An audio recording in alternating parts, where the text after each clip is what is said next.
Bitcoin gila. Terlalu ramai sangat yang orang menjadi jutawan segera kerana menyimpan satu biji Bitcoin pun dah capai dekat 400,000 dia punya duit yang ada dia tu lebih kurang dah ada 400,000. Kalau dia ada 2 ataupun 3 biji, dia dah dikategorikan sebagai jutawan. Itu pun orang dah panggil gila pun dalam Bitcoin kan.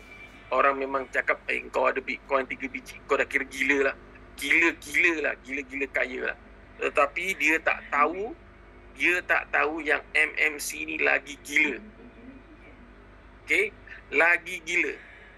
Anda nak tahu tak macam mana saya boleh cakap dia lagi gila? Siapa nak tahu? Siapa nak tahu MMC ni lagi gila daripada Bitcoin? Komen nak. Okay, komen. Okay. Ini kalau anda tahu ni, saya tak tahulah, mungkin tak boleh tidur lah ni. Kalau siapa yang belum pernah dengar lah.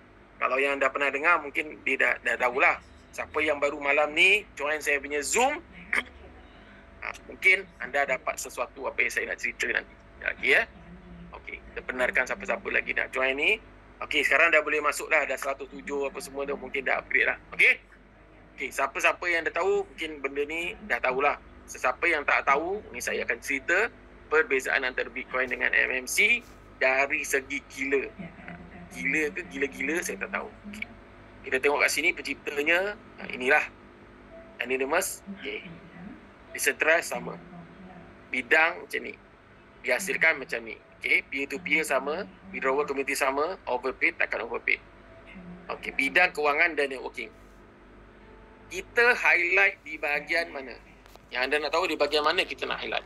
Kita highlight di bahagian ni. Kita highlight di bahagian ini. Anda fokus kat bahagian ni je. Okey. Baru dapat upgrade. Itulah.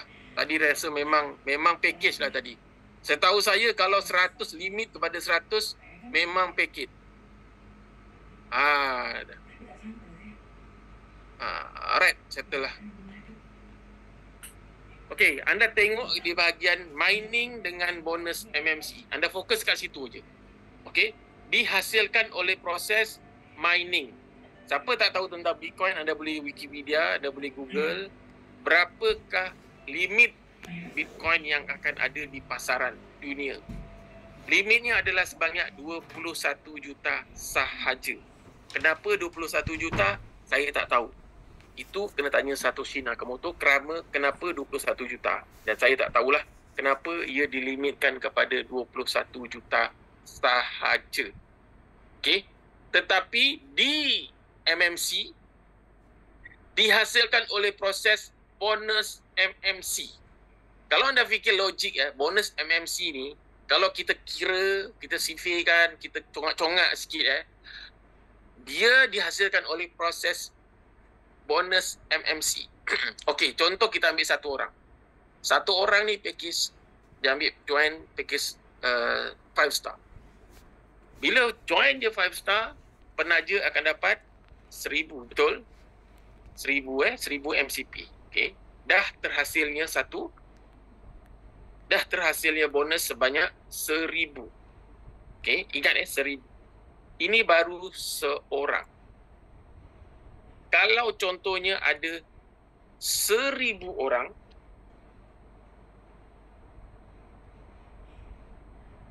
kali 1000, okay. Kalau ada 1000 orang join 10,000 punya package, maksudnya dah menghasilkan 1 juta MCP. Okey? Nampak Itu kalau saya kira 1000 orang sahaja yang join 10,000 punya package. Okay. Dah ada 1 juta MCP. Kalau kita pula kira pula 10,000 orang, 10,000 orang yang join 10,000 punya package akan ada 10 juta MCP. Okey?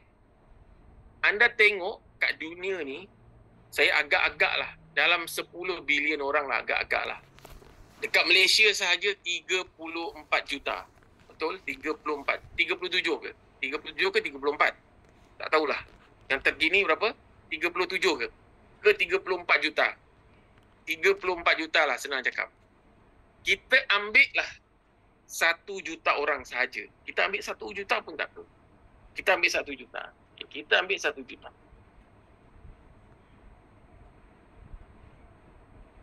Kalau kita ambil 1 juta orang yang join MMC, ambil package $10,000, maksudnya 1, 2, 3, 4, 5, 6, 7, 8, 9.